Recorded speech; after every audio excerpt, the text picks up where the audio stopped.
Good evening. Welcome to the Goffstown Sewer Commission's September 9th, 2020 meeting. This is a scheduled meeting for the Commission's monthly meeting. Lynn, should I use the long version or the short version on your agenda for the remote? Use the long version. Long version? Okay, as the Chair of the Goffstown Sewer Commission, due to COVID-19 outbreak in accordance with Governor Sununu's Emergency Order Number 12 pursuant to Executive Order 2020-04, this board is authorized to meet electronically. Please note there is no physical location to observe and listen contemporaneously to the meeting, which was authorized pursuant to the Governor's Emergency Order. However, in accordance with the Emergency Order, this is to confirm that we are, A, providing public access to the meeting by telephone, with additional access possibilities by video or other electronic means. The Sewer Commission is utilizing telephone conference line for this electronic meeting. The public has access to contemporaneously listen and, if necessary, participate in this meeting through dialing the following telephone number: 603-766-5646, using the participant code 785645, followed by the pound sign. We have provided public notice of the necessary information for assessing this meeting. We've provided a mechanism to the public to alert the public body during the meeting if there are problems with access. If anybody has a problem with telephone access, please call 603-660-5000. We do have space in the gallery tonight if someone did want to attend physically, even though I have stated that we did not do that, so I should not have stated that. Adjourning the meeting if the public is unable to access the meeting. In the event that the public is unable to access the meeting, we will adjourn the meeting and have it rescheduled at a later time. Please note that all votes are taken during this meeting and shall be done by roll call vote. Thank you. So we're going to begin our meeting with our normal attendance and roll call, starting with Corey. Corey Wyke, Public Works. David Pierce, Commissioner. Tim Redmond, Commissioner. Rob Trepaz, Commissioner. Mike Gergel, DPW. Lynn Pooler, Sewer Secretary. And we, Chet Bowman, Select Board Rep. and we have Danielle, please. Danielle, would you identify yourself? Danielle Desor, Assistant Town Administrator and Finance Director. Thank you, Danielle. Okay, the first item on our agenda, as usual, is public comment. Do we have anyone in the gallery or on the phone for public comment?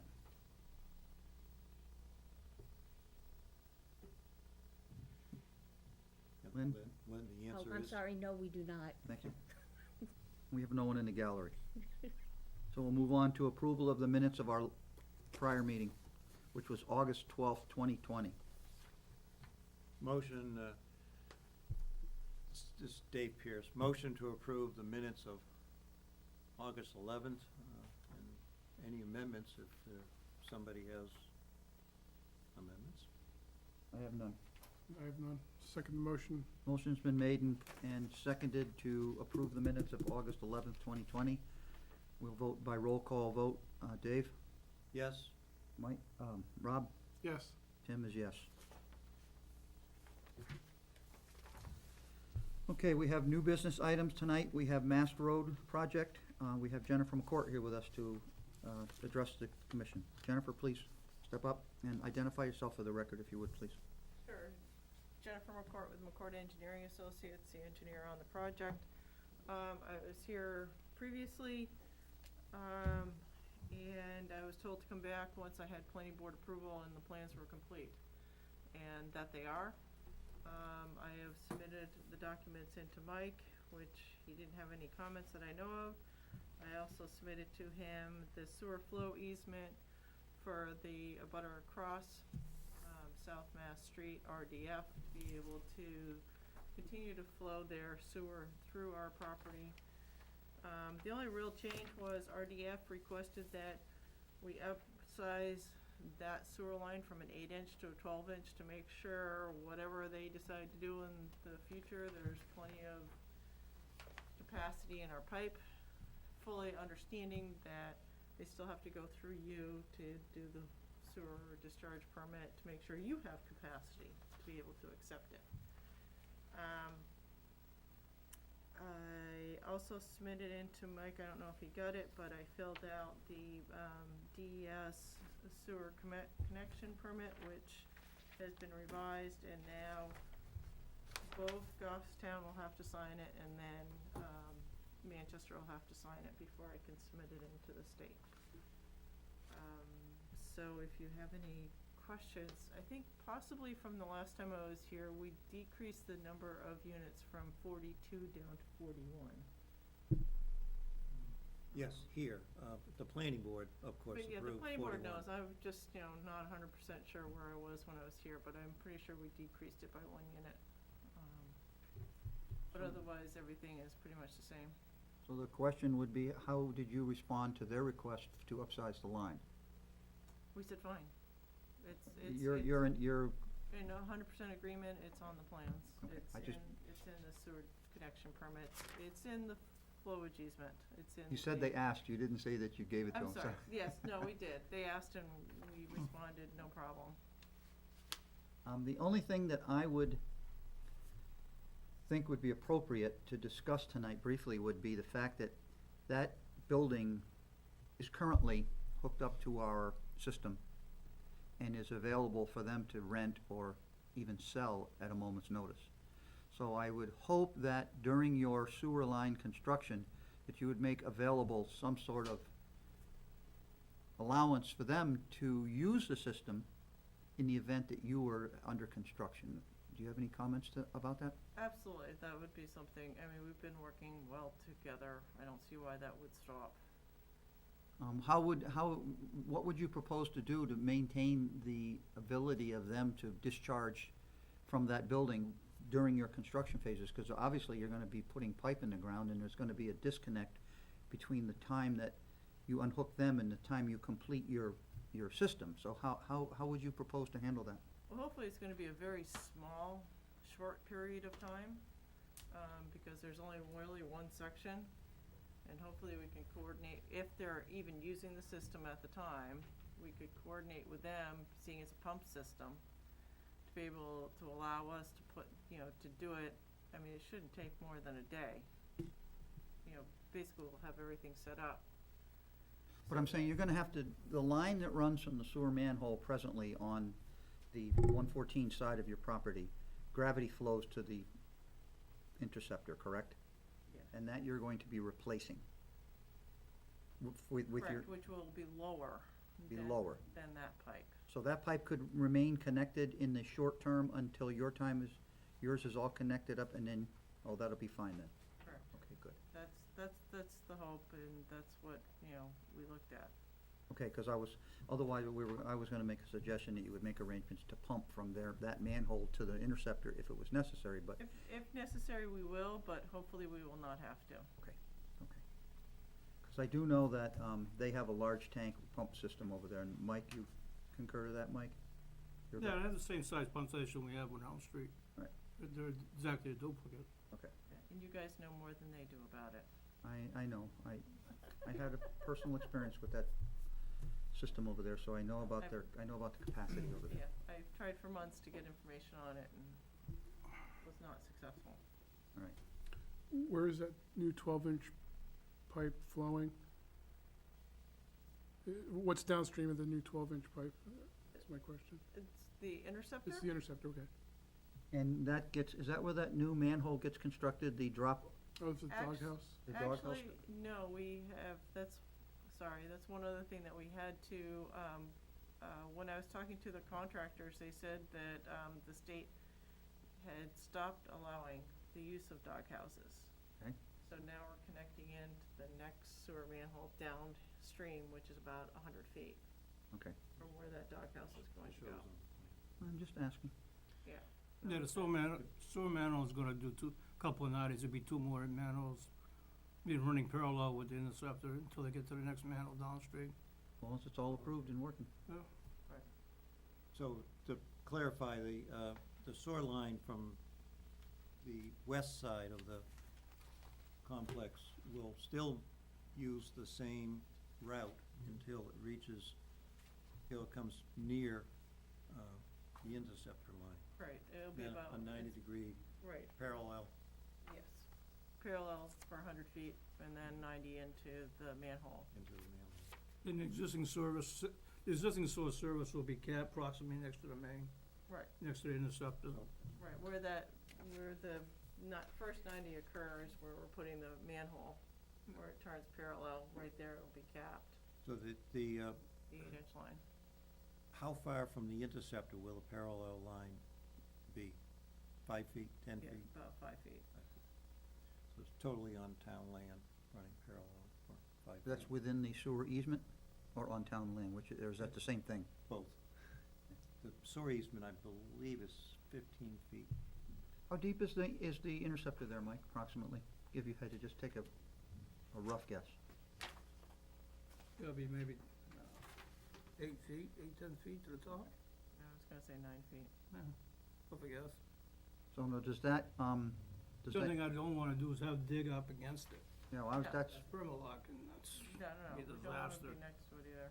just, I would hope that whatever the, allowable distance was, that we'd kind of stay away from it a little extra just for the safety's sake of not interfering with the interceptor. Now, does that affect the actual rail trail traffic? Are we gonna have to make, any considerations for pedestrians in that area during construction? A trench 5 feet to the north is off of the actual tread as Okay. it exists today. Okay. It's on the embankment Okay. going down into a swale area.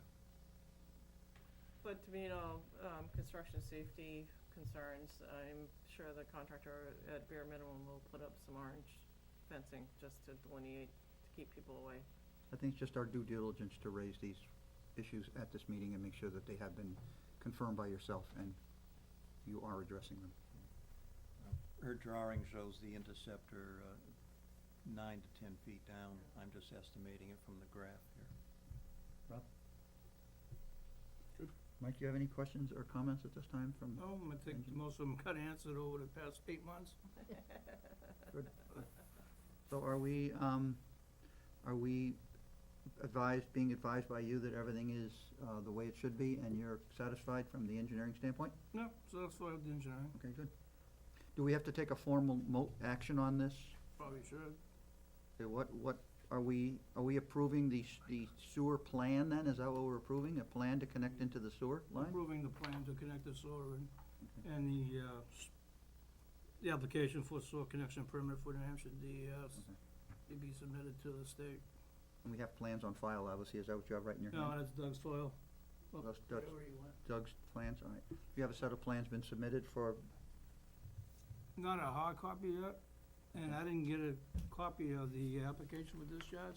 I don't think I got that in an email. This one, yeah, I got an email, I brought 2 copies, just so one to sign and one that I could take with me.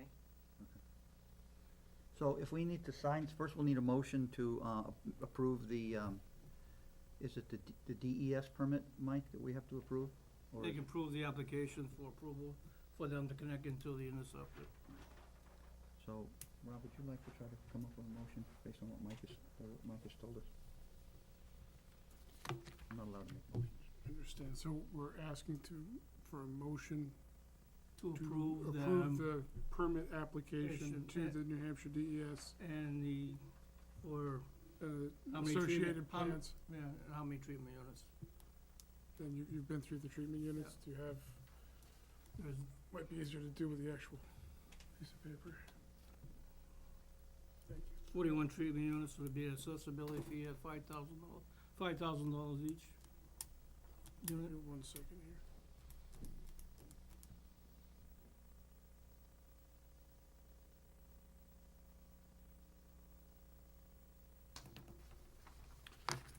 All right, so I'd like to pose a motion to accept the application for sewer connection permit prepared by McCourt Engineering Associates for Glen Place for 41-unit senior housing condominium residential development to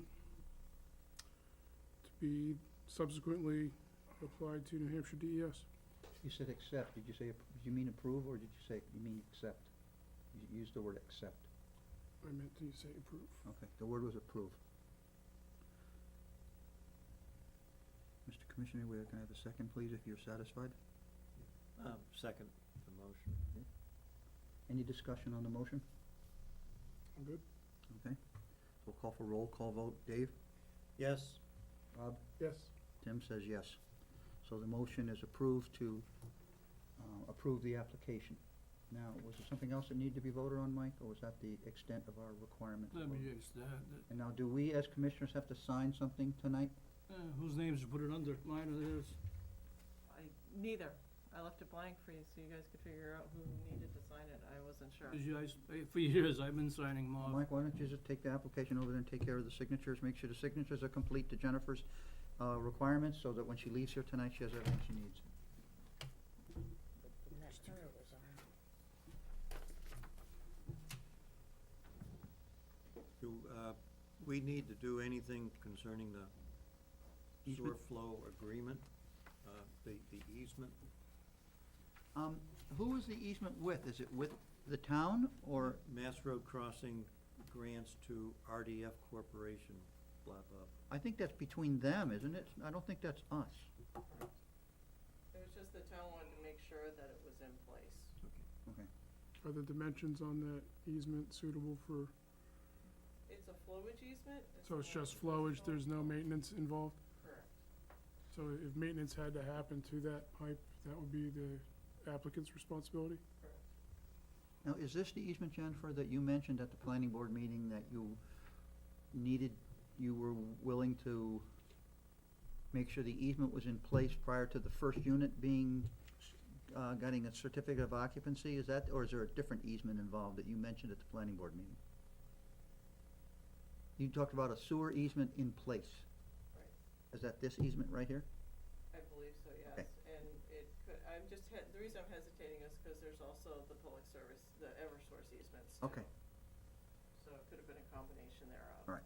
I just, want to be accurate for you. No, that's fine. I just wanna make sure that the easements are, But essentially, you couldn't use the sewer without the flowage easement. It was a complicated mess because the flowage easement should have been granted when they sold the property, and Okay. it wasn't. So instead of getting into a battle with them, we just said, fine, let's work with you. But essentially, they've asked you for something, you're granting that, so you don't have any expectation at this point that there would be difficulties, correct? I mean, yes, That's with RDF?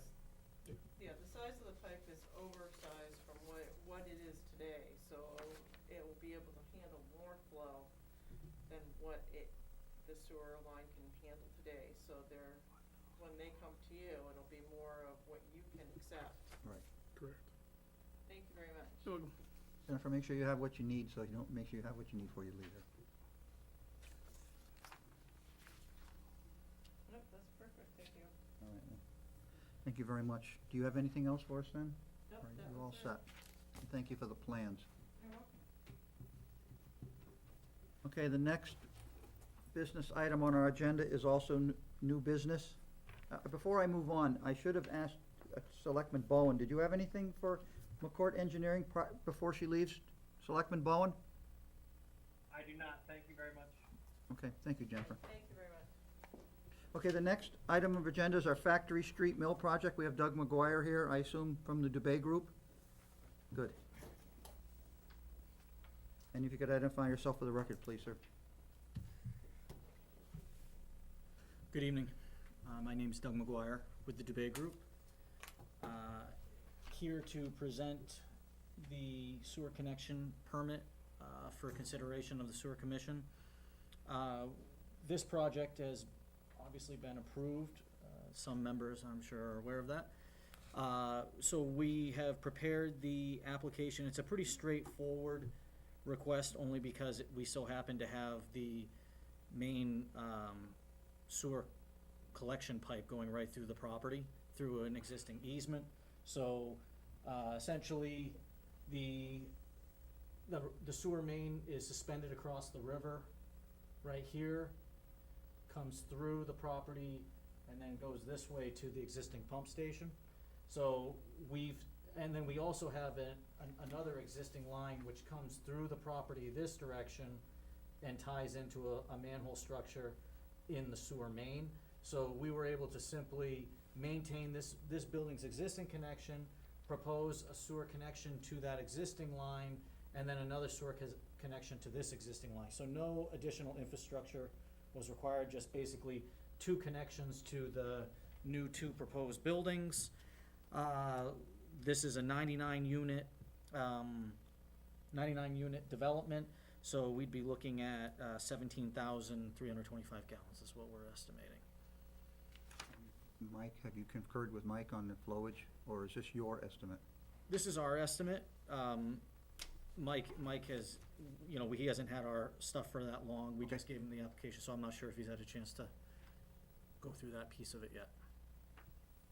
So the connections you would be making, just for our own knowledge, would you be installing a new manhole in the main line, or would you be doing TY connections with the existing main? The existing main and the secondary service that comes through to the main, both are fairly deep.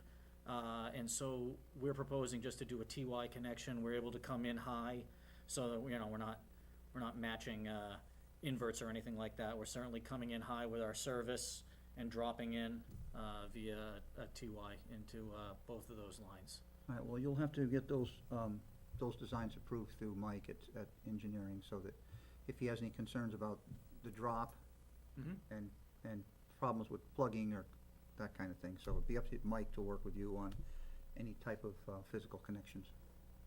What's the depth of the main in that area?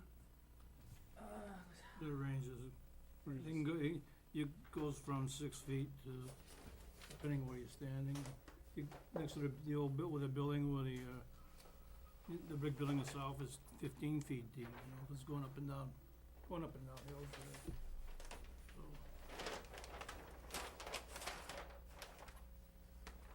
Yeah, it's only about 6 feet deep coming through here, and then as we come along here, we have it at, invert out, it's about 7 feet, but we're actually picking the site up, so we're actually giving a little bit more cover, because our buildings that we're proposing are at elevation,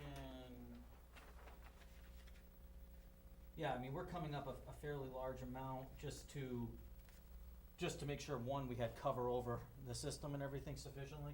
So this building is at elevation 294, so we're able to come out at 285 with our service and run at a pretty steep pitch, or like 9%, which, shouldn't be getting any clogs in that. And then, of course, we're going into an 18-inch main, so, it just worked out that we have a good amount of grade to work with, so if Mike would rather see, a flatter pipe and then dropping in, or that's fine too, but in my opinion, it seemed to make sense to make sure we're coming in at top of existing pipe, wiring in, and, resulting in a fairly good pitch, so we don't have any potential issues.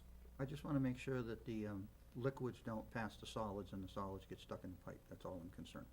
No, understood. It is private property, the services are your problem in the event of a clog, Of course.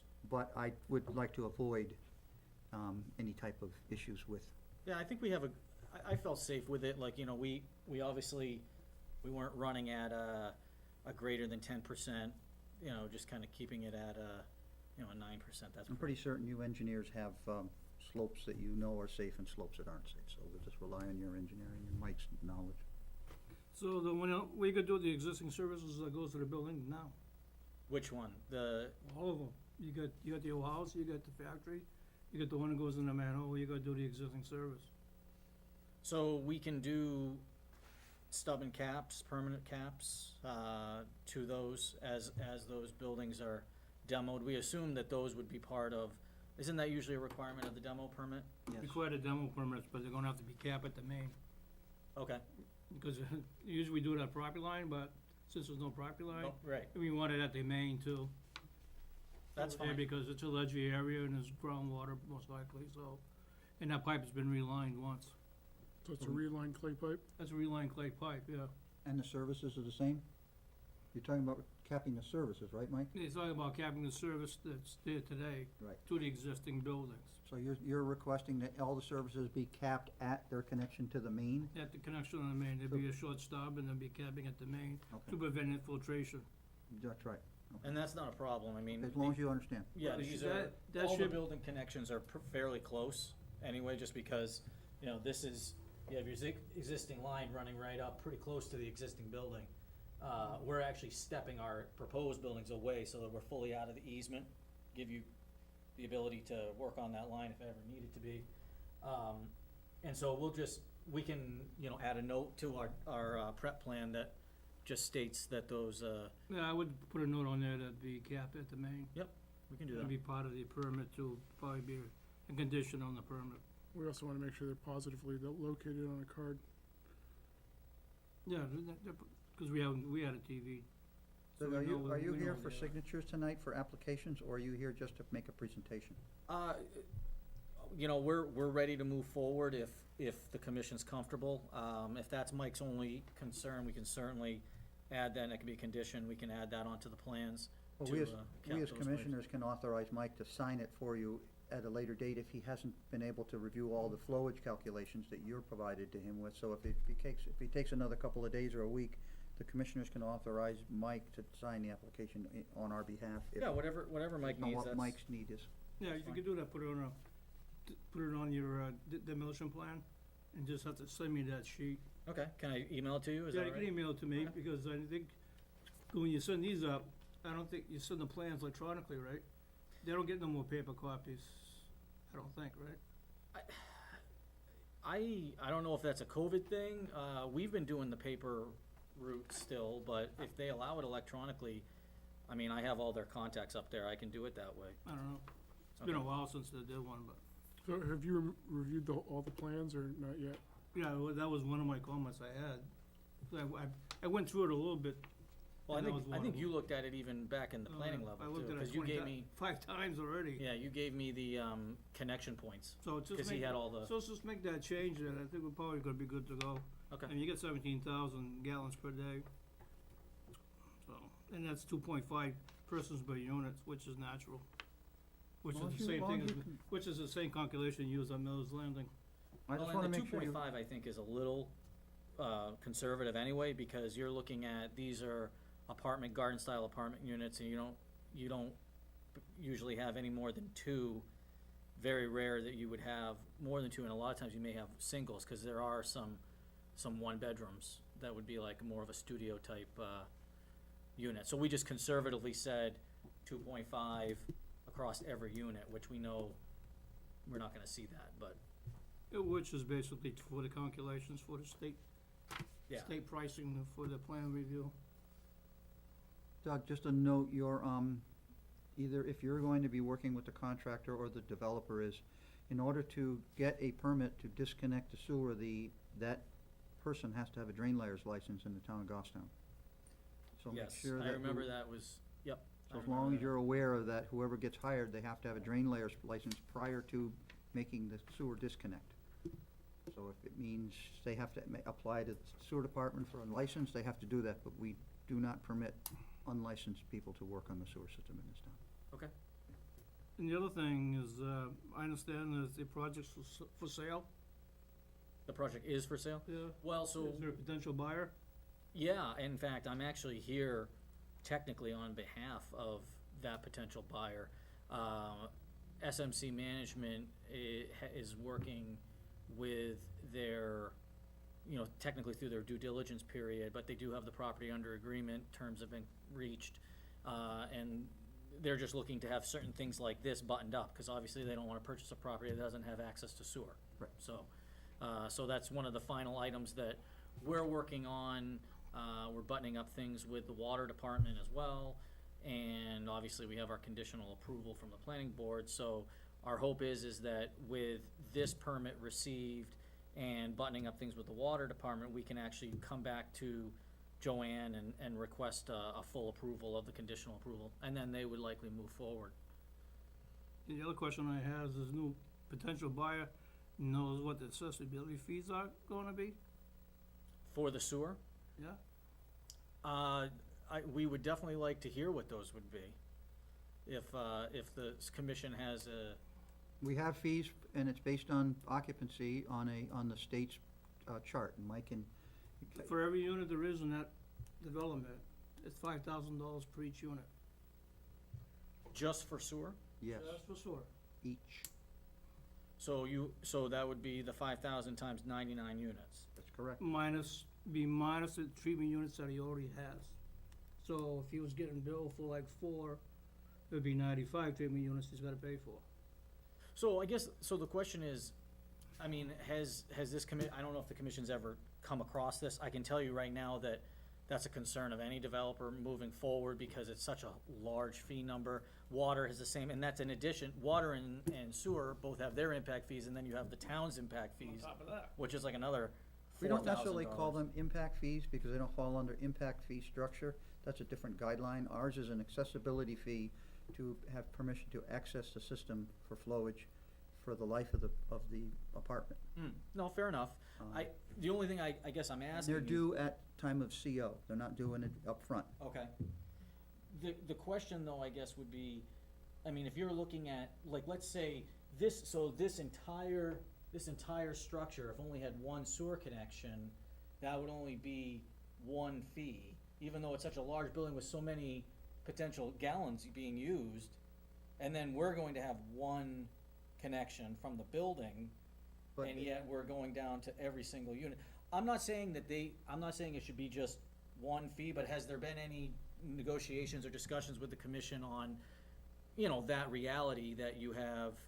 the fact is that that building probably was hooked up to the system way back when, Mike, when they first put the system in and when? That system was there since 1958, when they built the treatment plant.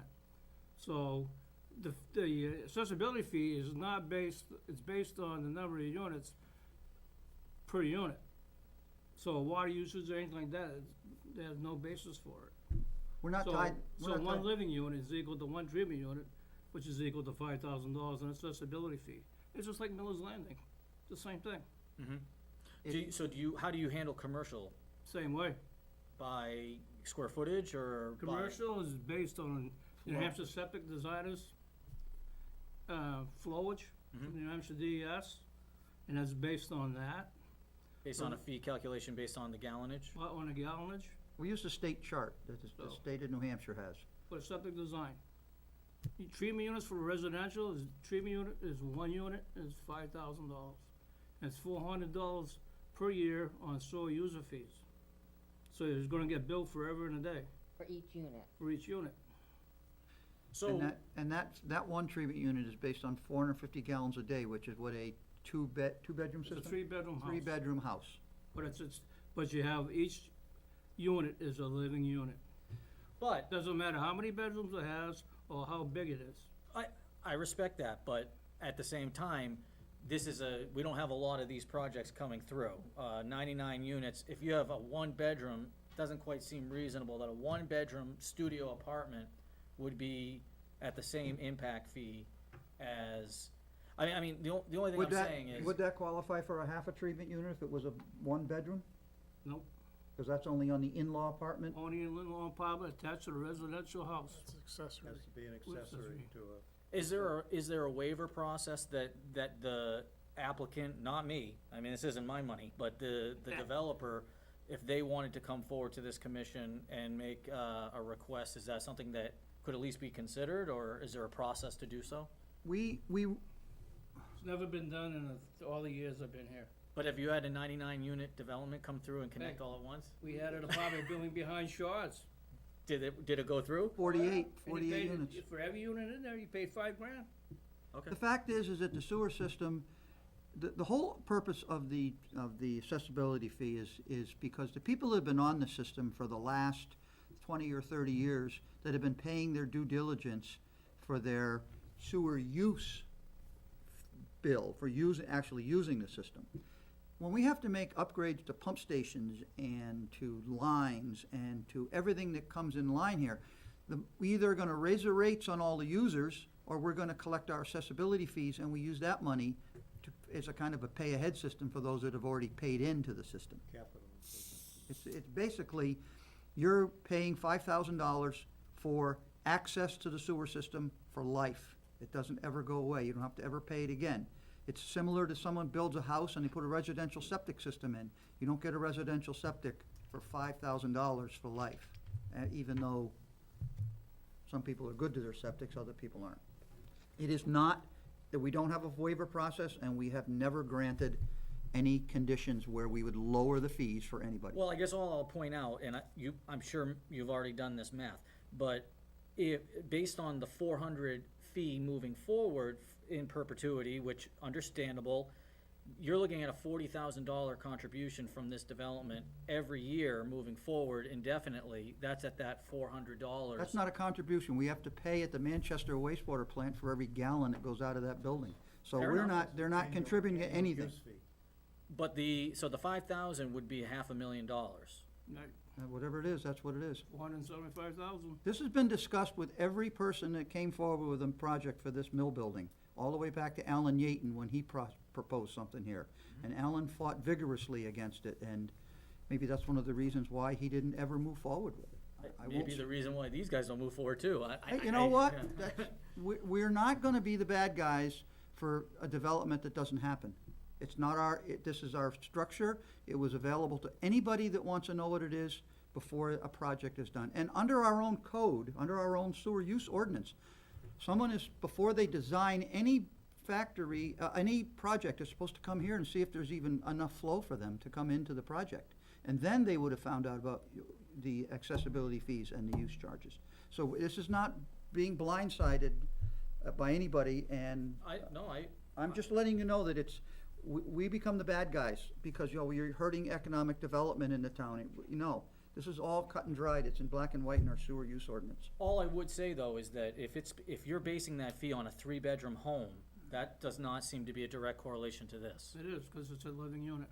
It's You're not based getting on- anywhere near the same it's gallons. based- though. Yes, Gallons Based ain't on- gonna matter. It's a flat fee system here. it's a, Oh, no, I understand the process. All I'm saying is it might be helpful to have a per bedroom fee as opposed to. We're not gonna change our ordinance for this one project. I'm sorry. It's not gonna happen. We've And been we're not- doing this for over 35 years, since 1985, since we had accessibility fees and a sewer user charge. We've been to court already, and we won our case in court. Because we treat everybody fair, we treat everybody the same way we've been since 1985. There hasn't been any changes. and just to clarify, Lynn, the $400 a year usage fee, is that a single bill to the owner of the compartment complex, or is it a bill to each unit? It depends how they Ownership. wanna On do ownership, it. right. It's On built on ownership, yes. So, and So we, it goes to ownership. So, just for clarification, I'm only asking these questions because I know they're gonna be asked to me. So, I appreciate you filling We're me being in upfront. on these items. As I said, it's not my money, so, but I know that they were gonna ask these questions. So, I appreciate getting those out on the table. I will pass along this information. I believe they're actually probably watching the presentation. I Is thought that this- was is them this- calling you when you got the phone call. It is, No, it is. so, being I'm taped. sure they're watching. So, I guess just to clarify, Mike, are you preparing a computation for what the accessibility fee is so that he can return that to his potential Is it gonna be his commercial, clients? is it gonna be commercial property? No, it's all Oh, it is residential. all 100% residential? this is 100% residential. It is gonna be apartments. I don't know if that matters. No, Oh, Okay. no, I was just wondering if they have like first floor or, one of the original concepts of this project was a mixed use, which Yeah. went away. Sure. Now it's all residential. That's correct. There's an application fee that you've filled out already? Well, I think, I mean, it's a pretty easy calc. It's 495,000. It's the 99 times 5,000, right? So that would be the. Except for- minus the existing minus the existing treatment study, already has. You already that have part. some treatment units for the site for the prior use. And that's based on, is that based on the connection points? No, it got nothing, based on the Previous use. calculated flows from the building. So Mike will be able to give me that. Mike will give you that Okay. information. All I'm suggesting that, understanding that you're representing people and that there's a calculation that involves addition and subtraction, that we have a sheet of music so that everybody's looking at the same thing. That would be good, yes. Because it's gonna become a discussion point, so. and just be aware, I think Mike said that the existing treatment units that have already been paid for years ago is on the order of 3, 4, or 5. whatever. Whatever that number is, it's gonna be minus off that Relatively 99. low number compared to 99. Correct, yes. Because it was a commercial operation where they washed their hands and used the toilets. They didn't live there, they didn't take showers there, they didn't have stackable laundry, they didn't have a lot of amenities that apartments have that a commercial didn't have. Mhm. We also, just for your edifice, we are not tied to the water department for billing. A lot of places tie the water bill to the sewer discharge bill. We are not under that system. We use the state chart, and Mike can give you the chart if you need to see what it is. We have, it's all based on treatment units, based on the New Hampshire septic design formulas. So a 3-bedroom house is 450 gallons, 4-bedroom house is 600 gallons, however it increases. And these would all just count as how many bedrooms, if per the they're all- bedroom, or? They're all, 3-bedroom is our minimum allowed. Okay, We don't make allowances for a 2-bedroom. okay. Or 1 bedroom. We only have an allowance for accessory dwellings for in-law apartments based on the legislature's requirement that we have available. The 225 added. Yeah, so they get a half a treatment unit. And we fought over that and finally came up with a number that everybody agreed on so that we could make it so that people could have in-law apartments and their family members could live in their homes with them. Okay. Mike, has Joanne Duffy talked to you today about an easement across this property? Nope. Okay. Doug, an attorney has sent a letter to Joanne Duffy, planning officer, concerning the deeds that describe this parcel, and there's like 4 different tracks within the deed. And the track on the west side, abutting the town's pump parcel, makes reference to a 20-foot wide easement benefiting sewer lines. The language in the deeds don't nail down exactly where this 20-foot easement is relative to anything else on the ground. And Joanne, the attorney, was saying, does the town have anything that actually describes where this easement is? That same attorney contacted my surveyor as well. And So- I pointed Joanne Duffy to talk to Mike, If we don't have any answers on this, could we have No, them I'm- get I'm- it back to us? and so I'm just alerting you that, does the town have a document that actually specifies where that 20-foot easement is? Probably just says the property would have a 24, but I don't think there's a description Is it, on any easements. would it be for the benefit of that, What the pipe layout, that comes across the river and then connects into the plant? well, you got the pipe that goes from there all the way to Main Street, then you get the one across the river. I would have to say that probably the 24-foot easement, it's probably got to do with the 20-foot easement. 20-foot easement. There'll all be 20-foot easement that have gone through there. What we did, and I think this goes back to the planning process, is Mike right out of the gate said that your typical easement is 25 feet. So we actually showed, centered on all pipes, a 25-foot easement, just because we didn't want to be getting into a gray area. Obviously, this has been there for a million years. It's, the fact that it may not be laid out in meets and bounds is kind of irrelevant. So what we're proposing is a 25-foot easement centered on both services, or both mains that come through the property.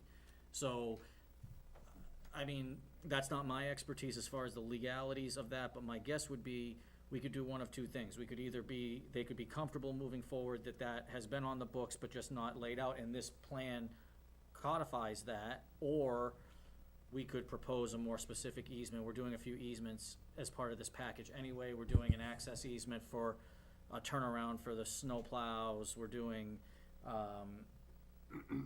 an easement, I think, for something else, an access point. You know, so I mean, we could clean that up if that's what the attorneys want to see. Because your plans show the exact location of the existing sewer lines. That, in Correct. effect, nails down Correct. the center of the sewer easement, which That's right. may have not been documented that well in the past. Well, and the nice part is too, is that it's convenient that these lines, you don't always get this benefit. They are terminated at distinct manhole points. So we have a manhole at the pump station, which we picked up physically in the field. We have the one where it makes the turn. We have another one before it crosses the river.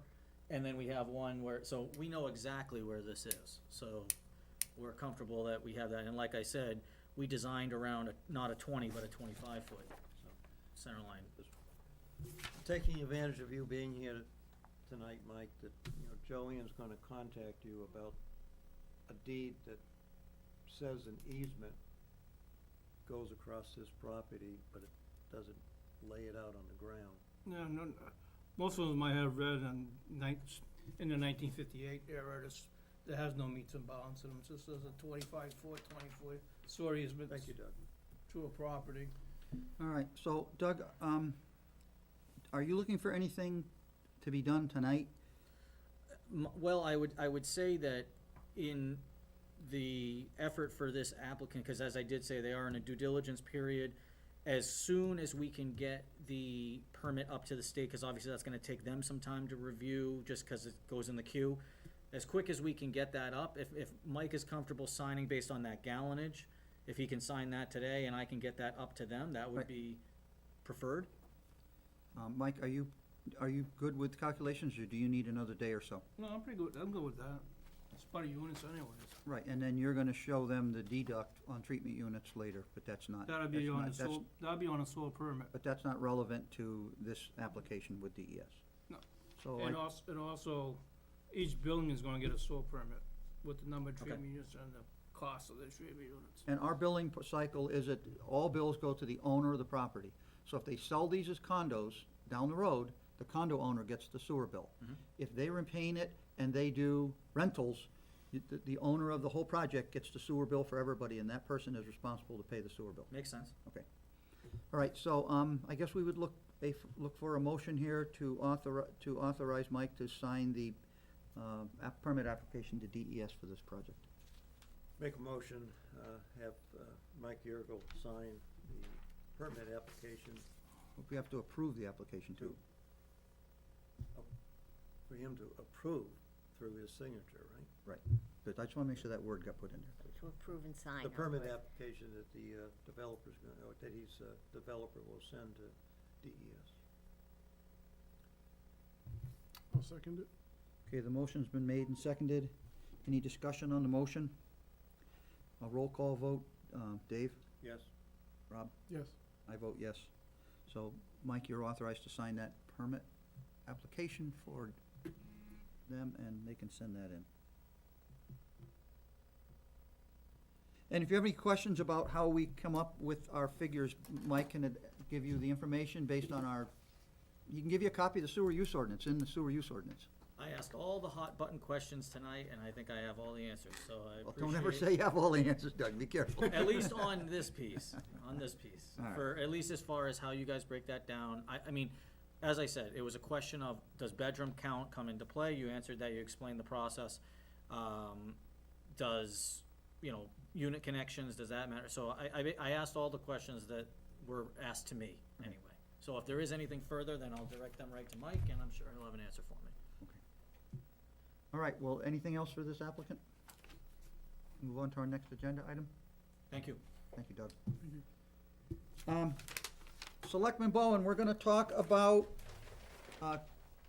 sewer capital reserve fund deposits, and we are not talking about the sewer use ordinance, and then we're gonna talk about the VACCON. So if you don't feel you have any pertinent information on on two of those subjects, being the capital reserve fund deposit or the VACCON, we would say thank you for phoning in if you would like to leave us a little early.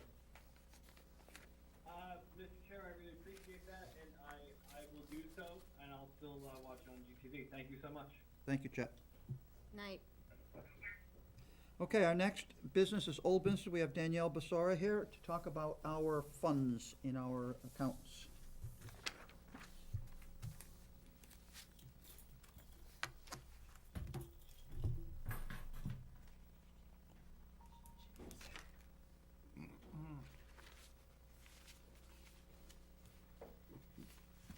evening, everyone.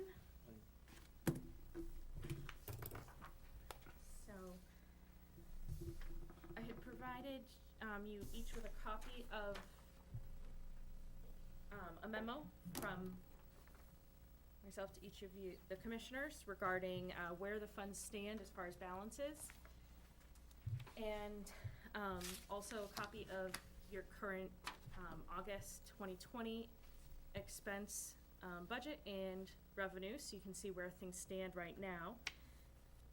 So I'm here tonight to discuss what dollar amount you might like to deposit into the initial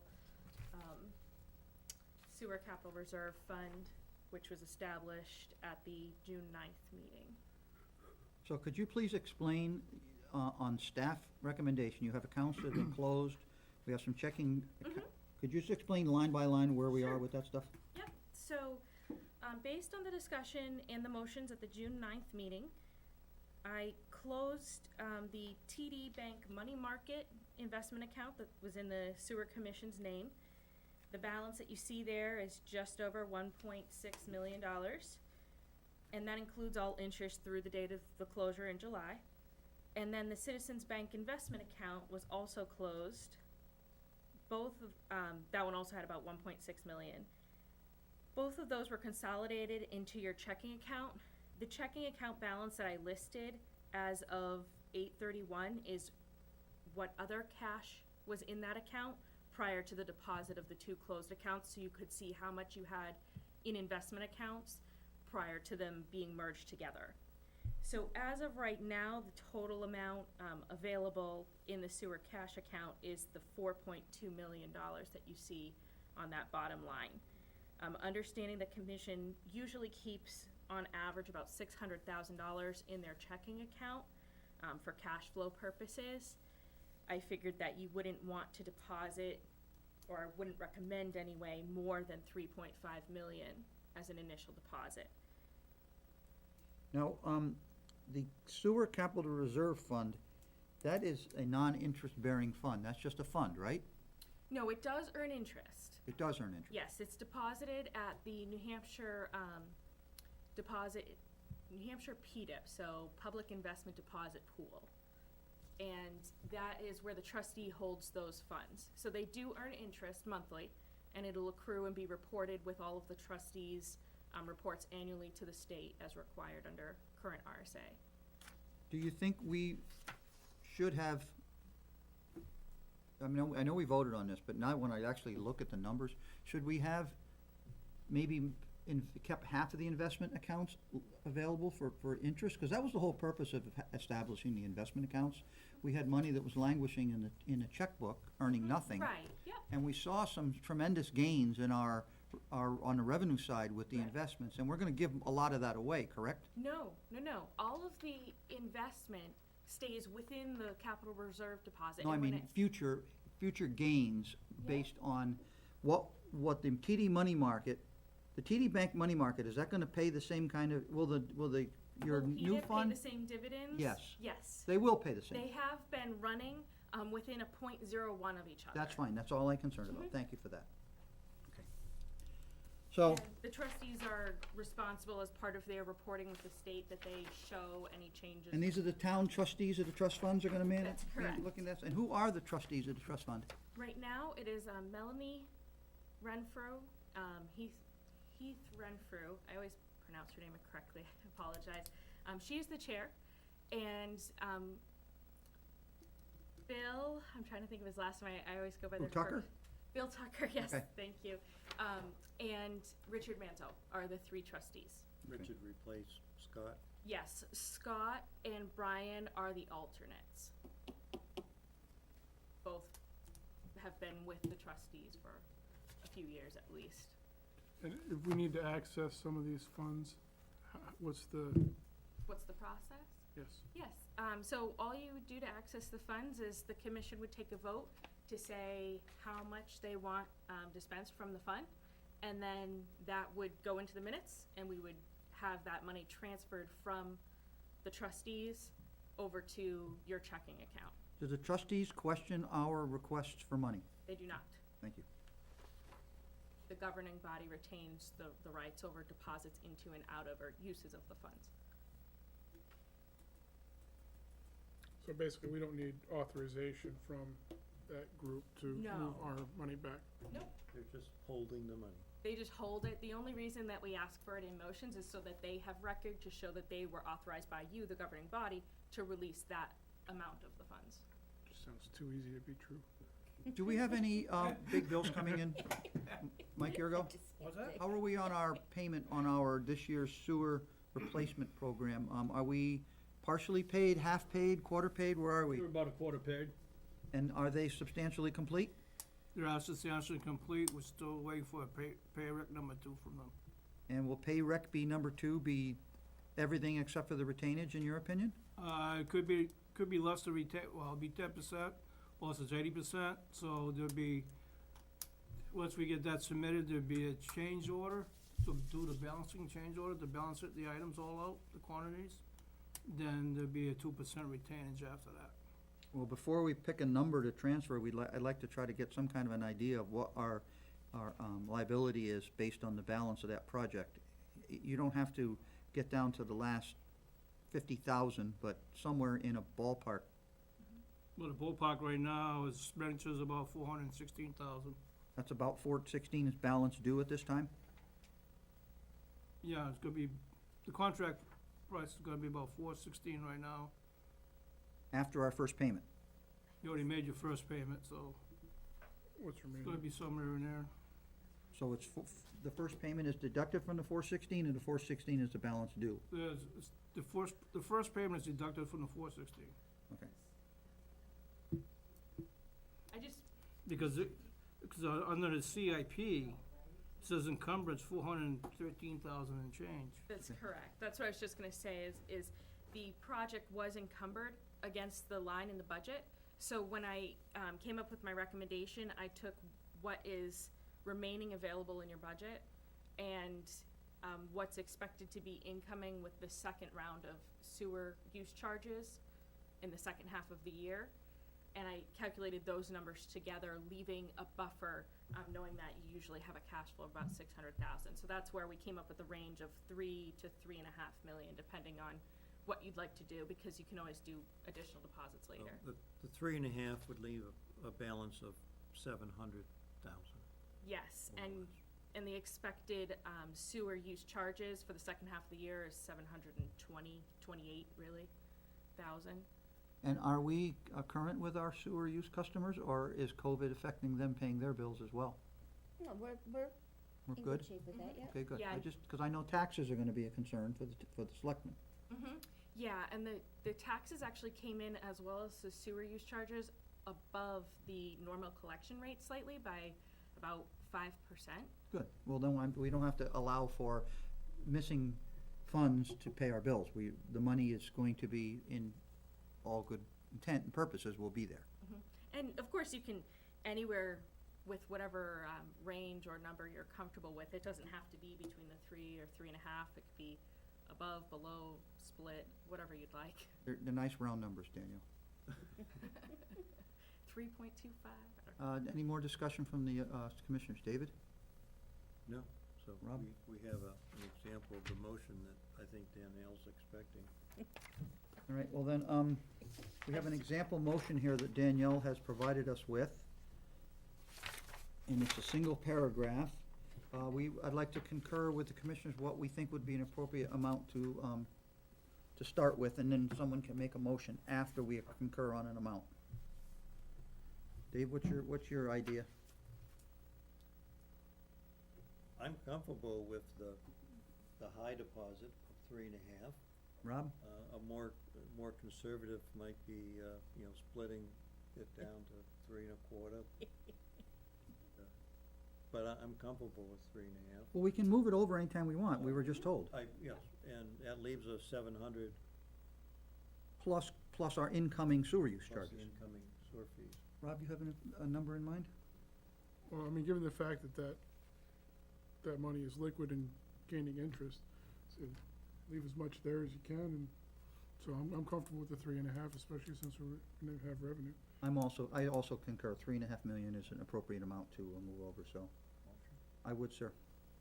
I move that we deposit the cumulative surplus from the sewer fund into the newly established sewer capital reserve fund in accordance with RSA 149-I:10, to be held by the trustees of the trust funds in the amount of $3.5 million.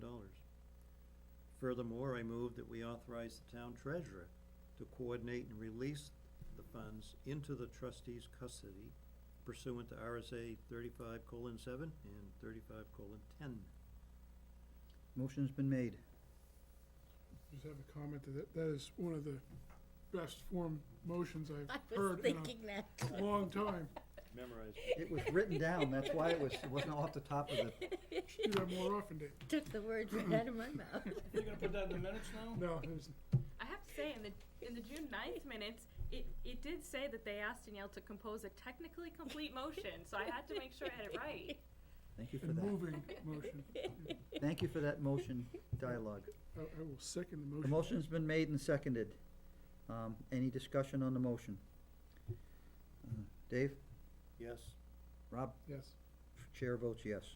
Thank you, Danielle, for your hard work. That's You're good. Thank welcome. you, Danielle. The only other thing I will mention is, future deposits generally are an annual type item, so it will be reviewed potentially after town meeting or towards the end of a year when you know what your surplus might be. And also deposits into the fund must be made by unanimous vote. So if the commission ever had a split vote, they would be held and retained in the sewer checking account until the commission comes with an agreeable. Mike Yurgo has the most knowledge at the table here for longevity. I believe, and Mike can correct me if I'm wrong, I believe that we put accessibility fees directly into the funds. Is that correct, Mike? We don't put them in, don't those go into these, The accessibility funds are not included in these figures. Your accessibility funds are also separate and liquid. They're held by the commission. It's in an investment account, but it is not commingled with the see regular. that, it's not commingled with It's this not money. commingled with any of So this. should we get a report on that money and how much is in that fund as well? Sure, I can get that over to Lynn. We might want to do a subsequent motion at a future meeting to move those funds to the trust fund as well, because being as they're liquid, but I know this, one of the purposes of this trust, of this capital reserve fund was to help us with our budgeting. Right, And this is on the budgeting side, so that doing that other stuff is not it's not. emergency to be done or anything, but it's a good item to look at if you have time. I know you're always busy, but if you have time to consult with Lynn and try to put some figures together so that we can get a report on our what you have. accessibility fee accounts are and what their present status is. Okay, Are there any other accounts? I believe that's where we run out. that is Yeah. it, What more you want? I don't know. It's always Sometimes nice you finding gotta that ask. extra $50 in your coat pocket, right? We wouldn't have known about that other fund if I hadn't just brought it up. Yeah. And technically, there is the retainage accounts as well, which are held in sub-escrows in the same physical bank account as your accessibility. Yeah. But they're in a separate sub-account of that original account. But those are expected to But go those out are- once the yes. jobs are completed and Right. finished and they meet the time frame. Right, but Right. those are the other monies that are held under the governing body. Okay, well done, thank you. All right, we are not going to discuss the sewer use ordinance tonight. Danielle, thank you for coming. I think you are set to go, so you can get home to your family. Thank you. Have a good evening. Sewer use ordinance, we're not discussing tonight because Mike Trank is not available online tonight, so we will bypass that this evening.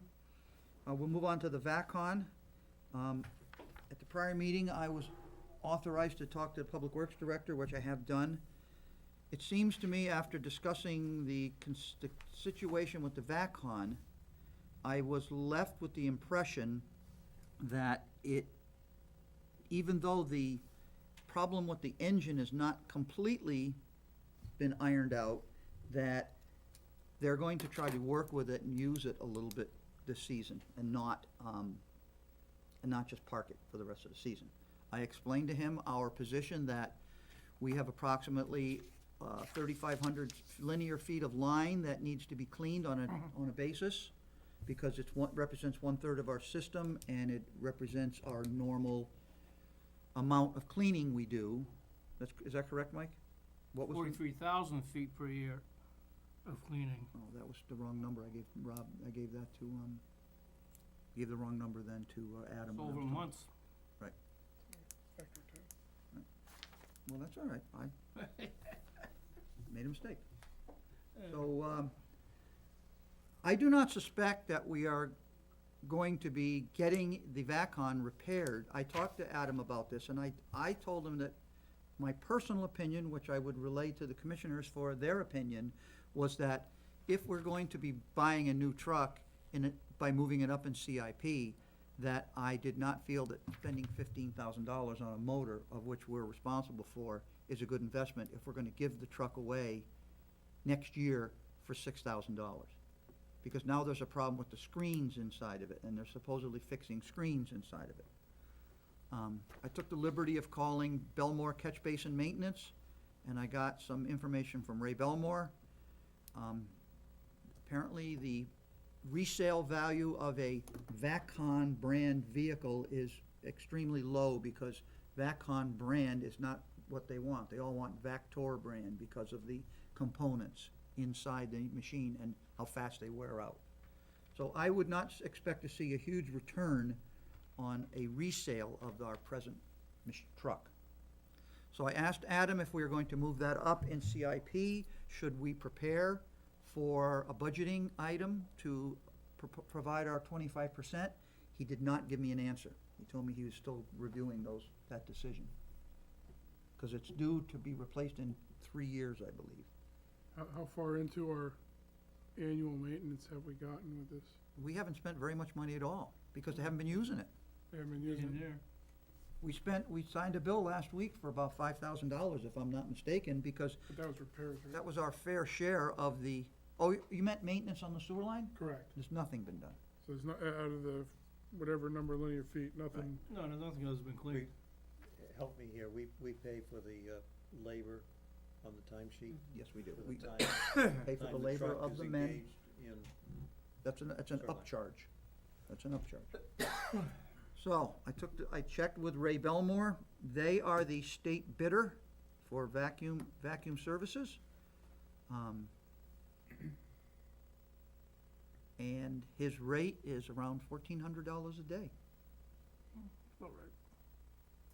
to go out and work for us. So if we computed 30 days at $1,400, it's around $45,000 in real quick numbers, without even picking up a calculator. I was gonna say, what's it take to roughly get all our maintenance cleaning done a year in terms Well, of? Mike said it takes a month. Take more, it all depends, sometimes it takes more than a month. Depends how many feet you can get a day, it depends how dirty the lines are. No, I We think missed a couple, we already went to one cycle we missed a couple years back when they did Main Street. They didn't clean nothing then, so we tried to double it up the next year. I don't even know if we completed that. Well, I am asking for the commissioner's input on a course of action. Should we create an expense at this point to hire an outside contractor to come in and clean lines and pick a dollar figure? We'll spend X amount of dollars and get what we can get for it, and see how many feet we get for it.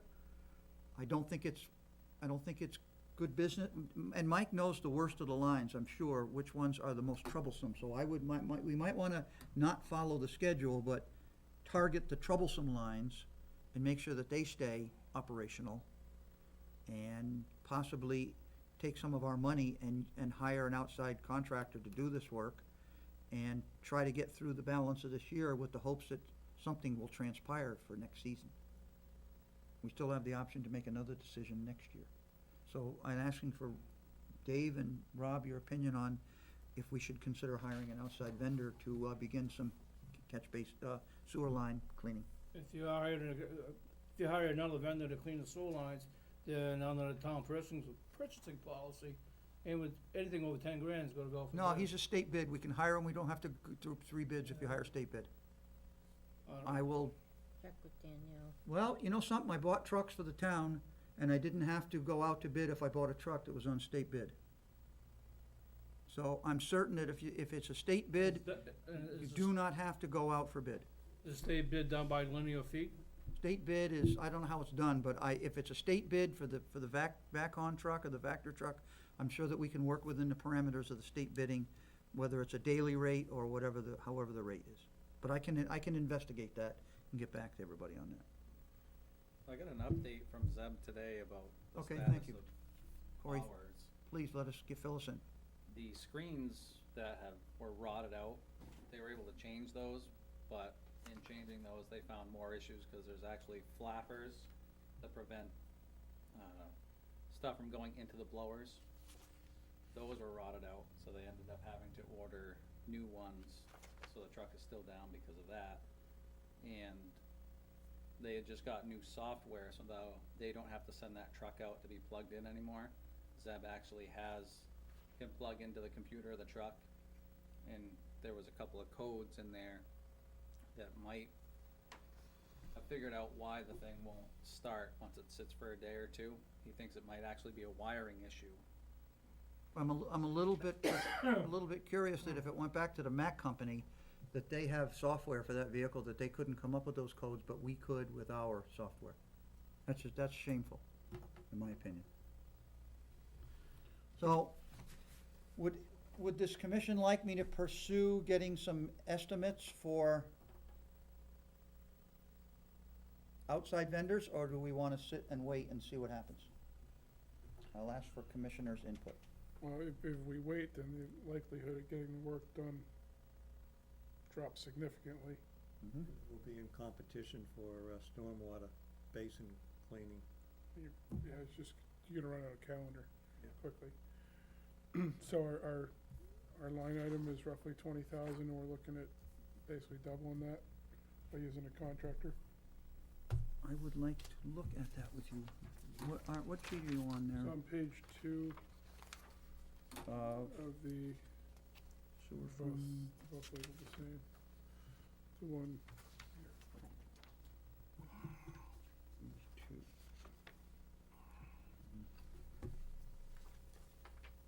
But that is for the VACon expenses, Repair, repair line. that's just repair. right. So we might have to make, we're probably gonna have other money in our budget that didn't get expended. And we didn't spend our consulting services line. We have 23,000 available in consulting It's services. like Manchester O&M, we're gonna have a lot of money left in as well. So the point is that we can transfer between lines and stay within our bottom line budget, and we don't have a problem. So, we may be starting to look, what I'd like to say is if the commission feels that it's a proper thing to do, we can look at the lines, I can get with Lynn, or everybody can get with Lynn, and she can, Danielle, could you please attend for a minute? Sure. You were going somewhere. So, Let me ask Danielle a question if you don't mind, please. Perfect. We are talking about hiring an outside vendor to perform VACon services for us, since the town's VACon is out of service. Okay, Mike says we have to go out to bid. If we have a vendor who is on the state bid list for VACon services, we do not have to get 3 bids if we use state bid. that's correct. Thank you. Thank you for coming back in. Oh, well, I got some more information for you. Well, I was gonna ask, is the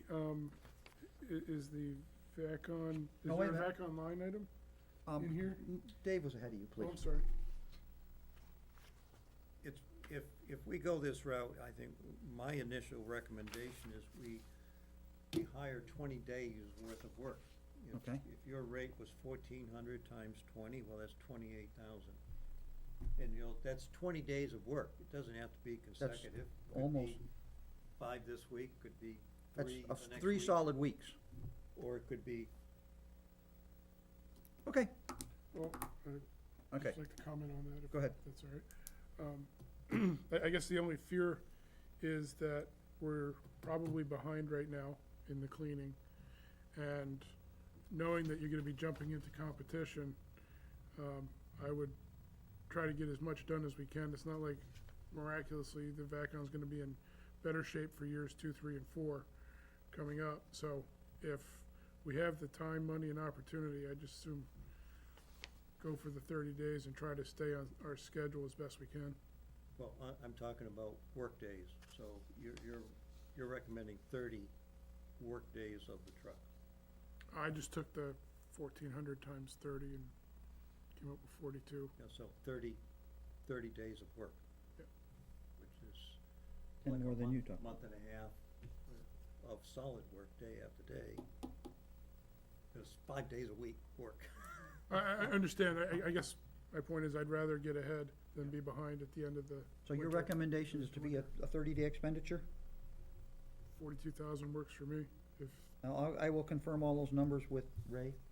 And we are gonna try to accomplish this by transferring within our existing budget on unused lines, rather than exceed our budget, which we really can't do legally. Do we have money left over in our construction line, Mike? Would you anticipate there'll be any funding left in our construction I line? don't know, 'cause we got manuals to raise and probably a point repair to do, and plus anything else that comes rolling Where is that along in our budget, Mike? On the CIP, Under CIP? on the miscellaneous, Okay. in the CIP line items. And we've expended 77% of that so far, CIP project. I don't know how you spend 77, so you only spent 130,000 on it. Well, she's Because it's encumbered the amount. The, It's encumbered, the so- 413 was encumbered, so that's taken out. Yes. We show another 158 available in the budget right now. I think that if we have 158 available in our construction CIP line, we could take all the funding out of that for construction, and we wouldn't have to worry about transferring them between lines. Even with point repairs and manhole repairs, I don't think 158,000 could be expended in that, in our short period of time before the end of our budget. I know it's possible, and then we'd start moving money around, but, I mean, it is what it is, I mean, it's, so I would suggest to this commission that if we can budget a 30-day expense, and we would use the money out of our CIP project line, which presently is $158,856.98, that would provide the funding for a 30-day expense. And if we decided to go beyond the 30 days for any reason, we could address that at a future meeting. quick question, Mike. Did you, you just did all the pump upgrades, right? what? The pump upgrades, AAA pump? Pump upgrades are done, So there's 56 left. so we got the paving to do at the East Union Pump Station. That was coming out of CIP projects? No, it's coming out of, pump up, That's the pump equipment repairs. upgrades. Pump upgrades? All right, so we'll leave that alone for now. Plus, Rob, you- till plus, that gets done. plus you're gonna have Elms, well, maybe not this year. No, but the equipment repairs under the pump station. Yeah, it's Rebuilt those pumps already. Yeah, we already rebuilt those pumps, but who else knows what's gonna happen? Yeah, but we, I mean, there might be some cash, quite a bit of cash there left over, but. All right, well, we'll find a way to pay for Well, it. you got the Review Park building to contend with. Yeah, we'll find a way to work with it. That could end up being next season's budget too, you know, we may not get that done before winter, No, I'm just saying, no. which We is, have the money in our budget. I Right. see other lines that we have I it see in. plenty of lines that we can work Yeah. within, so. Yeah, we got I loose will- payroll. Could you make that in form of make a motion, because then I will contact Belmore Catch Basin Maintenance and try to schedule something and, advise the commission as to what I get a response from Belmore. I had a quick Cory? question. If you're gonna contract Belmore to clean the lines, if there's any emergency calls, would we wanna go to, if our VACON is up and running, do we want it to go to No. that or to If our Belmore? VACON is up and running, I want to use our fair share of VACON for emergency calls. Okay, so we would use ours and not. Right, roll not, on it. Belmore is just so we don't lose our program of cleaning lines. It's a scheduled service. Mike, what not- was the number again? 43,000 you told me? 43,000 some odd, 43K. plus. Right, I'll talk to Belmore and see what his estimate would be for that type of, well, we've, footage based on his crew. We would also, normally, how do you handle line cleaning? Do you do traffic control yourself? The VACON, usually the guys on the VACON just park in the middle of the road and hope for the best. How many is that? 2 guys. Well, we're not gonna be able to tell Belmore to do that because they're not town employees. So we're gonna have to probably make arrangement for some traffic control, at least You would have 8. to, It- you would have to do traffic control on Main, probably Ask on them Main if Street. it's part of their Side streets, you- $14 a day rental Yeah. fee.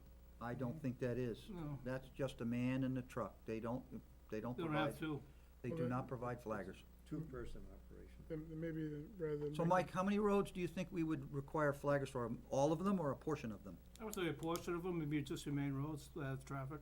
Other than that, the side streets, you can park anywhere. Flaggers are not a big budget item. We can work through different flagging companies, I'm certain, but at least, I would think we'd have a flagger with one sign on either side of the truck, just for safety purposes, because I think Belmore probably has safety concerns for their insurance as well.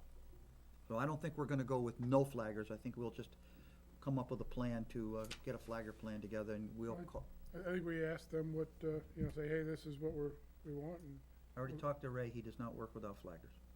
but he doesn't provide flaggers either. No, he does not. Is there a So state? when he works for the state of New Hampshire under the state bid program, all the guys with the orange trucks come out and flag for him. Yeah, I think it's one truck, one man.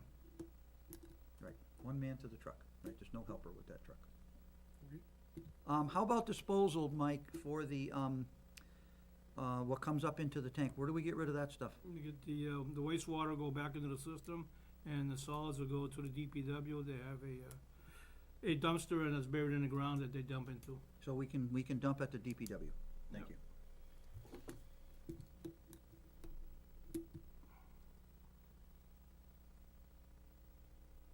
Okay. All right, so, I think we are going to have to make sure that any motion is made includes funding for flaggers, not just funding for back-on services. How does that work where you're operating you don't have to bid the vacuum? Just hire flaggers. Hire them? I don't think we're gonna get 3 bids for flaggers, because there aren't that many companies out there. There's a few different ones. If the commission has a particular company that they wanna choose or go by, like an invitation to bid, you could opt to do that if you have like 2 companies in mind or something like that. But typically, we do require the 3 bid process or the state bid for anything that's over 3,000. I understand that. So I'm not sure what a flagger would cost for the amount of time. Or if they'd be sending the invoices per day too, then they might stay under, it's continuous project like a construction project. It's invoiced on an as-needed basis.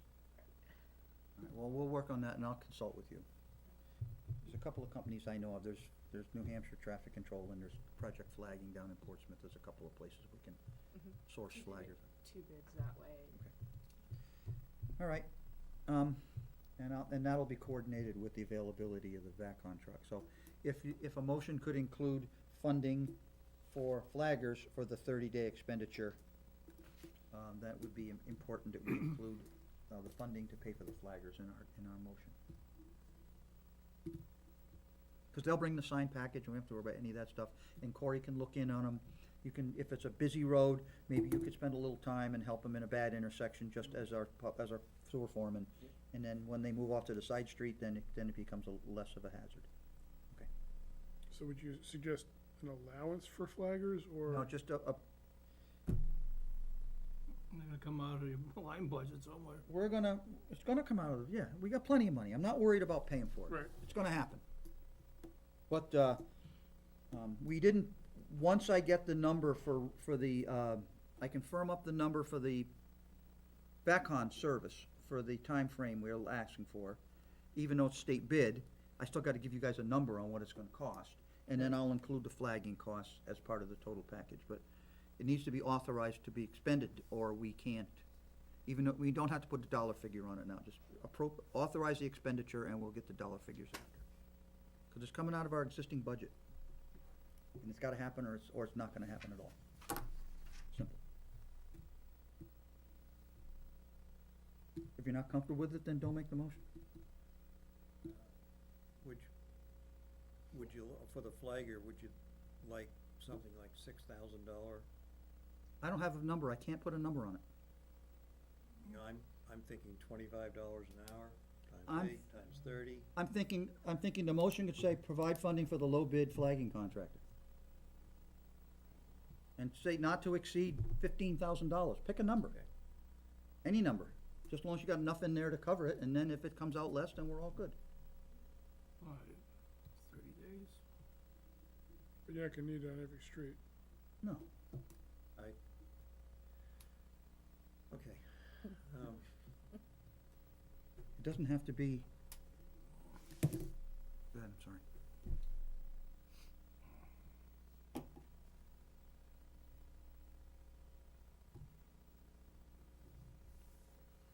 All right, I'll take a stab at it. I'd like to make a motion to authorize the chairman to coordinate 30 days' worth of VAC-on services under the guides of the state bid program, Very good. and to also authorize not to exceed $15,000 in flagging services to a low bid flagging selection process. Perfect. To handle, the To- purpose is just to vacuum the lines. Correct, on streets that DPW, or, I'm sorry, the sewer Okay. foreman deems necessary. Perfect. Anything in there that's not right, Dave? I'm happy with it, so I'll second it. So the motion's been made and Under been me. seconded to hire contract services for VACON and flagging. All right, roll call vote, Dave? This is mandatory 3, right? Oh, I'll say yes. You can vote no if you want. Still gonna get beat. Rob? Yes, And chair votes yes. Thank you for that motion. We need to do this. yeah, I think we should have Danielle draft it next time. We don't need to Be do here it. half an hour. Doesn't have to be a big deal. All right, so that VACCON is taken care of to my satisfaction in the short term. Does anybody else have any other business for the commission? Danielle, please. Well, actually, I have two things now.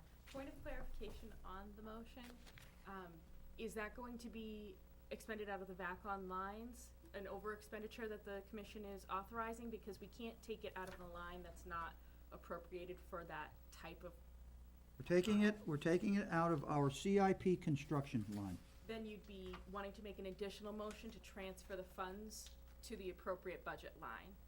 Cause the budget appropriation for that type of service would come out of VACON typically. Well, Or as a consulting rule, services.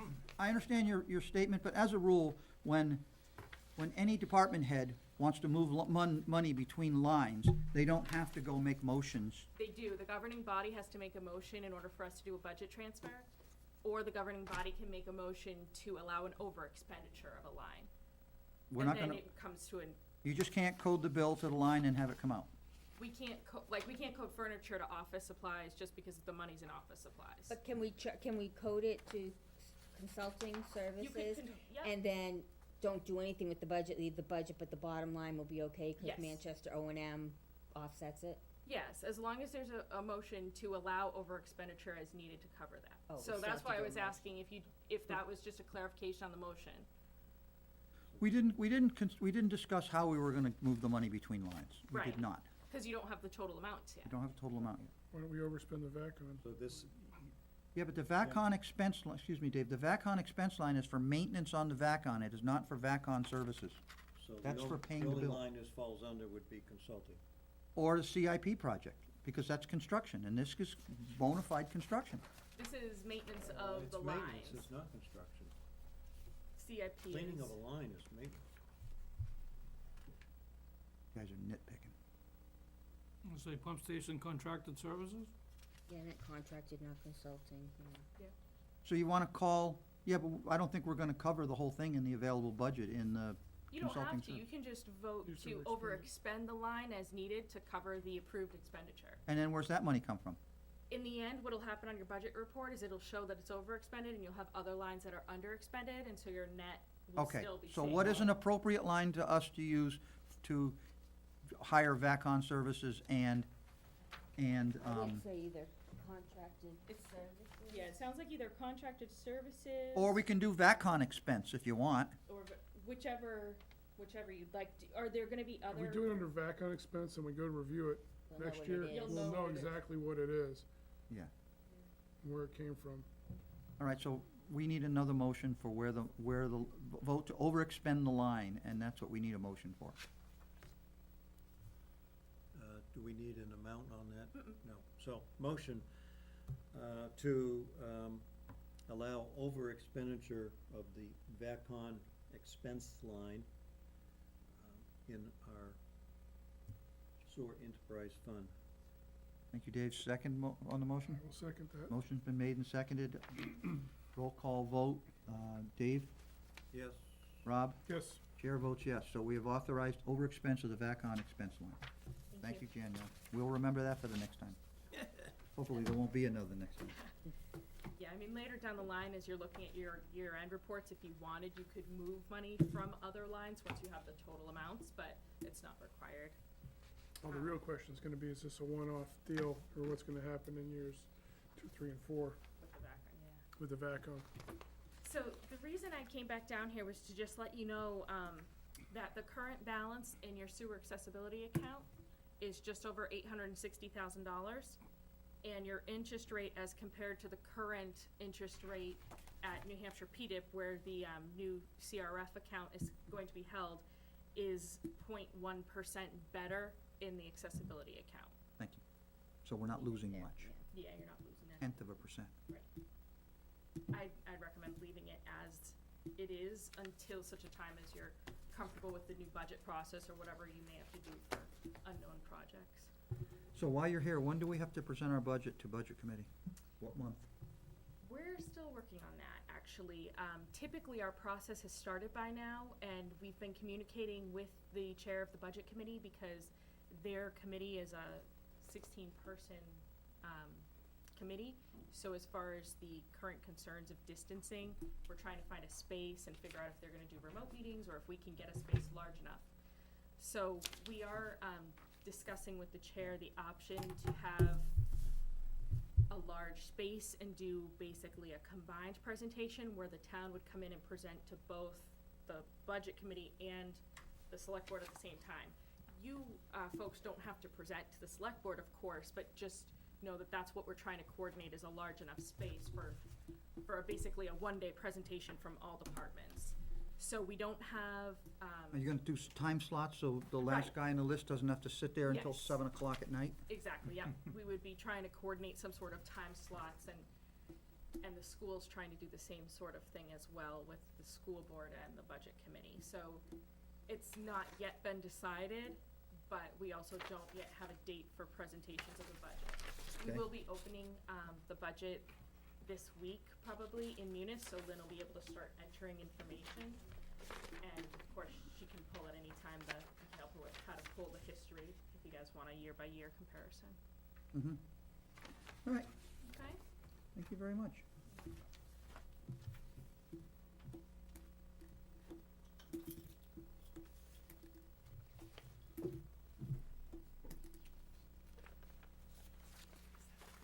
Let me read these before I sign them. Okay. Does anybody else have anything for us that is other business as warranted? Here's the sewer warrant for you to look at. Signed it. Mr. Chair, at the previous meeting, you inquired from Mike if the flow going to Manchester in the last 3 to 4 months was abnormal in some situation. And, you know, I converted Mike's data into a statistical chart. Thank you. Was that adequate to answer your question? I think I read an email from you on flows Yeah, due to the- COVID-19. In my opinion, the flow from February through June was statistically not out of range Good. of what the range that was used to make the average. Good. Thank you for that It's research. like one or two standard deviations off the normal, off the average. Good. Appreciate your effort. Thank you very much. Idea of a bell curve, you're looking for things that are wildly outside that bell curve, and they weren't. All right, I have something to talk about. I met Mike and Corey down at the Riverview Park Pump Station. I brought a building contractor down there to assess the possibility of doing a wood frame structure to replace the fiberglass building. And it was decided by the contractor that it would most definitely not be appropriate due to the liquid, fumes, moisture and everything inside the building. It would not work. So that, for my purposes, I've taken that off the table. Rob has been working on something else, and if Rob is able to give us a report briefly on what you know or don't know, I'd appreciate it. I don't have a final figure yet. I took the Gorman-Rupp package drawing and sent that to a fiberglass manufacturer. He indicated that he could do it. It would likely be a two-piece structure, and it couldn't fit down the road as one. So I'm waiting for him to identify the options that would be required to match that structure that's existing now. So I Okay. should be able to come up with a pricing before our next meeting. All right. And as part of the meeting that I had with Mike and Corey and the contractor at the site, it was stated by the contractor that he could provide us with a name of a rubber roof contractor who could, for approximately $2,000, come in and apply a one-piece rubber roof to the entire roof of that plastic structure, which would not save it, but it would stop leaking for the balance of the winter season into the springtime. Does this commission feel like that would be an appropriate expense to have a rubber roof installed on that building as a short-term repair in order to prevent it from having any leakage inside? According to what Corey and Mike have described, basically the fiberglass is delaminating due to the sunlight, and the water is getting in and through there and getting into the building. So if the commission would like to comment, I'd appreciate it, so I can So either. Rob, you're saying this design of a newly fabricated structure is something that probably is gonna occur next year? Well- If it looks feasible? If we just play this out, and I'm sure we can come up with a feasible solution. I don't have a price for it. But we're looking at something on the order of magnitude of getting a structure here is probably 8 weeks, 8 to 10 weeks to have it fabricated. But then once the thing shows up, now we're gonna have to have a contractor that is gonna have to selectively demo the existing structure and maintain the equipment, and then we're gonna have to rebuild it. So even if we were to say we're gonna buy it tomorrow, we're gonna have to have drawings come in that the pump station people would have to look at, make sure we could do it, get a contractor on board and actually do it. So I think you're accurate in that I don't see that as being doable by winter. And in the conversation with the contractor about the building, and with Mike and Corey's input, it appears that 80% of the equipment that's inside of that building is lighting and fans and a heater. So that stuff could be physically disconnected and taken away. That, a lot of the buildings centric to lights, the only fans would be part of the new structure come pre-assembled. All right, but the things that would have to be laid aside would be the alarm panel, which could be shut off for a period of time and not be a problem. There's some other equipment there that could be just moved into the building. Wouldn't you say the alarm panel? What was the Well, statement? The alarm panel would need to stay active. That to stay active. Okay. All right, Yeah, well, You're sleeping there. yeah, really. Yeah. You can stay there. That's the closer point- to your house. Get an RV. but it's not an impossible task to bring the stuff inwards, because after Corey and Mike described me how it all happens, all the electricity comes from the adjacent building underground up into that tower, which is not a part of the building at all. There's no actual functioning electricity that operates the pump system on the walls. No, you could probably temporarily mount the alarm panel to, A post, exactly. and I'll make a wood post and mount it to it. But that stuff could be taken off the walls, and the other stuff could be, but it's gonna be we're gonna have to locate a contractor that's willing to even do that for us. Sounds like it would be difficult to get a firm bid. No, I think it's gonna be a It'd be- budget, Yes. not to exceed, or something to that effect. And we have the authority to authorize that if that becomes the case. And Is that something that AAA would do, I don't know, never asked. for everything else with those pumps?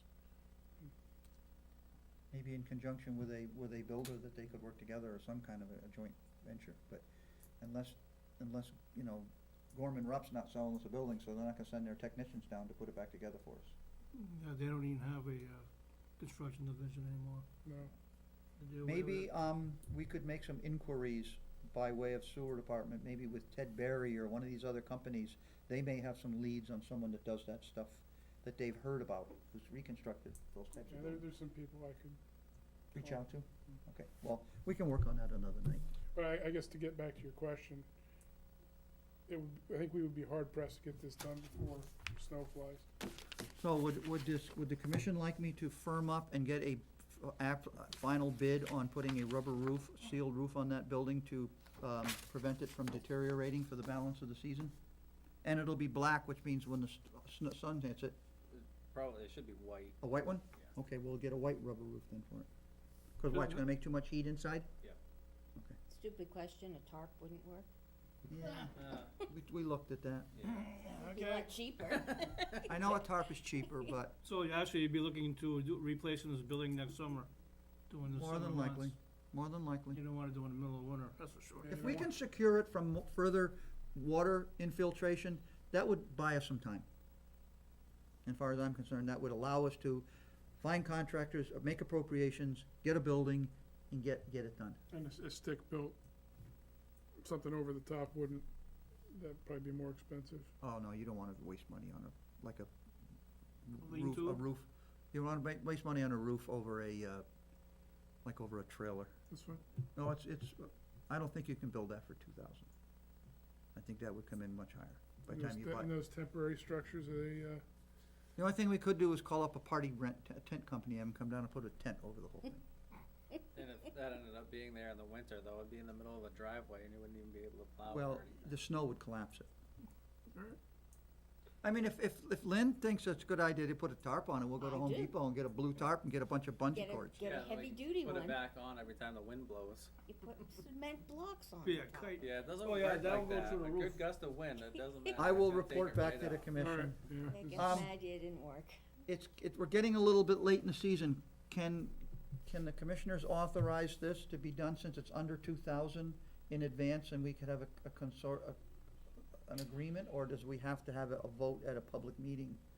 Something less than $3,000, you don't need any, So you can go out and hire anyone. I would request that the commissioners agree tonight to consult with each other and discuss hiring someone for a figure not to exceed $2,900 to have a rubber roof installed on that building.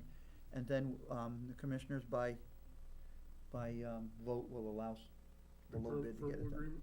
A verbal agreement. How much do we need a PO for?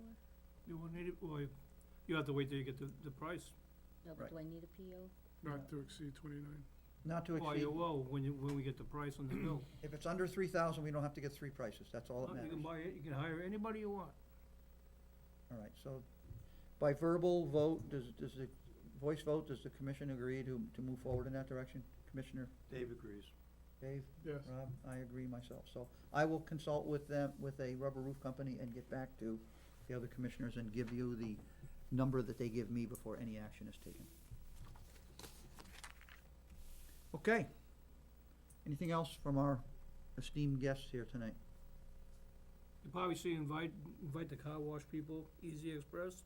I saw your They're calculations. probably gonna come to the next meeting, I'm sure. I saw your calculations. And do you know why they're coming? To ask to sign a permit with DES? Well, no, well, it's gonna, yeah, there's gonna be an industrial peat treatment program with that. And plus, you voted to have everybody who wants to connect to sewer come before the sewer commission. Good. I think it's a good practice. So, they're coming, well, that's it, the memo. And I did not follow up with Mike's comments on, a matter we're supposed to handle. I will follow up with Mike, and I'll have a report for the next meeting. Corey? Good? Yep. Dave? Motion to adjourn? I'll second that. Motion's been made and seconded. Roll call vote. Dave? Yes. Rob? Yes. Tim votes yes. Thank you for everyone for watching.